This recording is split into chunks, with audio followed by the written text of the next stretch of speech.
இன்றைக்கி சண்டே, அப்புறம் வீட்டுக்கு கெஸ்டெல்லாம் வரேன்னு சொல்லியிருந்தாங்க. ஸோ வந்து போய் ஃபிஷ்ஷு அப்புறம் சிக்கன்லாம் எடுக்கலாம் அப்படின்னு சொல்லிட்டு பிளான் பண்ணியிருந்தோம். ஸோ அதுக்காக காலையில் ஒரு 7 மணிக்கு என்னமோ வீட்டிலேருந்து கிளம்பிட்டோம். சரி ஸ்ட்ரெயிட்டாக ஃபிஷ் மார்க்கெட் போய் ஃபிஷ் வாங்கிக்கலாம் அப்படின்னு சொல்லிட்டு நாங்கள் எல்லோரும் கார் எடுத்துகிட்டு கிளம்பிட்டோம்.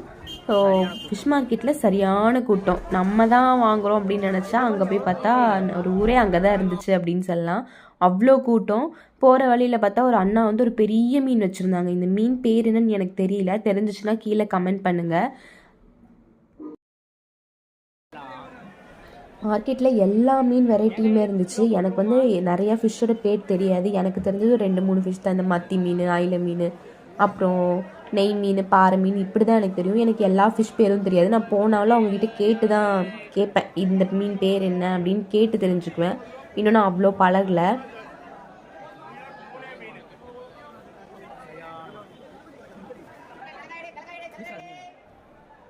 ஸோ முன்னாடி இருந்து கடைசி வரைக்கும் ஃபுல்லாக ரஷ்ஷாக தான் இருந்துச்சு. நிறையா மீன் கொட்டி வச்சுருந்தாங்க.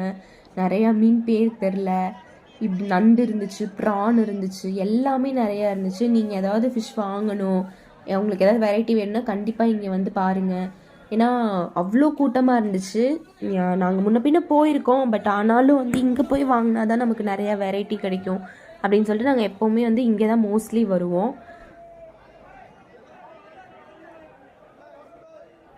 இன்றைக்கி பிளானில் வந்து அண்ணி என்ன சொல்லியிருந்தாங்க அப்படின்னா, பாறை மீன் வாங்கிட்டு ஃப்ரை பண்ணிக்கலாம், மத்தி மீன் வாங்கி குழம்பு வச்சுக்கலாம் அப்படின்னு சொன்னாங்க.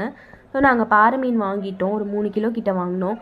அப்புறம் மத்தி மீன் தேடினோம். எல்லா பக்கமுமே மத்தி மீன் ரொம்ப குட்டியாக தான் இருந்துச்சு. குழம்புல போட்டால் கரைஞ்சிரும் அப்படின்னு அம்மா சொல்லிட்டு இருந்தாங்க. நாங்கள் எல்லா இடத்துலையும் போய் தேடினோம். அப்புறம் ஃபைனலி மத்தி மீன் வந்து ஒரு கடையில் இருந்துச்சு. பட் ஆனால் சைஸ் வந்து எல்லா பக்கம் ஒரே மாதிரி தான் இருந்துச்சு. சரி இங்கேயே வாங்கிடலாம் அப்படின்னு சொல்லிட்டு அங்கே மத்தி மீன் மட்டும் ஒரு கிலோ வாங்கினோம். 1 கிலோ வாங்கிட்டு அப்புறம் பாறை மீன் 2 பர்ச்சேஸ் பண்ணிட்டு வேறு ஏதாவது வேணுமான்னு சுற்றி முற்றி பார்த்தோம். ஆனால் இதுவே போதும் அப்படின்னு சொல்லிட்டு இதை வாங்கிட்டு கிளம்பிட்டோம். சுற்றி முற்றி பார்த்துட்டு இருக்கும்போது இந்த மீன் கொஞ்சம் வித்தியாசமாக இருந்துச்சு. இது என்ன மீனுன்னு கேட்டால் அவர் சுறா மீன் சொன்னார். ஆனால் எனக்கு இதை பற்றி தெரில. நீங்கள் யாராவது இந்த மீன் பார்த்துருந்தீங்க அப்படின்னா இதோட பேர் என்ன எனக்கு கண்டிப்பாக கமெண்ட்டில் பண்ணுங்கள், நான் தெரிஞ்சுப்பேன்.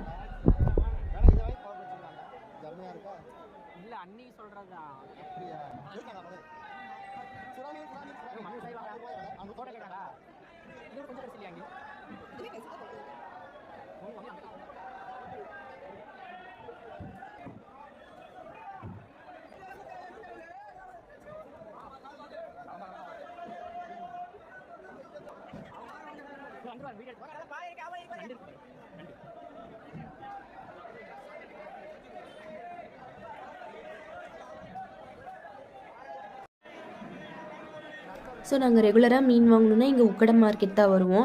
எங்களுக்கு மோஸ்ட்லி தெரிஞ்சது பார்த்தா மத்தி மீன், பாறை மீன் மட்டும்தான் தெரியும். அப்புறம் நெய் மீன் தெரியும். என் அம்மாவுக்கும் நிறையா ஃபிஷ் வந்து பேர் தெரியாது.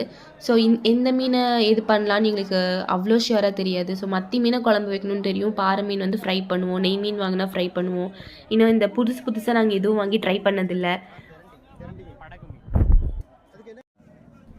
அம்மாவும் நானும் கண்டிப்பாக நெக்ஸ்ட் டைம் போகும்போது வேறு டைப் ஆஃப் ஃபிஷ் வாங்கி அதை குக் பண்ணணும். ஏன்னா ஒரே மாதிரி சாப்பிட்றதுக்கு டிஃப்ரெண்ட்டாக டேஸ்ட் பண்ணி பார்த்தா தானே தெரியும்.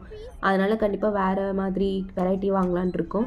ஸோ வெளியிலேயே வந்து க்ளீன் பண்ணி கொடுத்தாங்க. ஸோ அவங்ககிட்டே ஃபிஷ் எல்லாம் கொடுத்து க்ளீன் பண்ணிவிட்டு அப்புறம் போகிற வழியில் சிக்கனும் எடுத்துகிட்டு நாங்கள் வீட்டுக்கு கிளம்பிட்டோம்.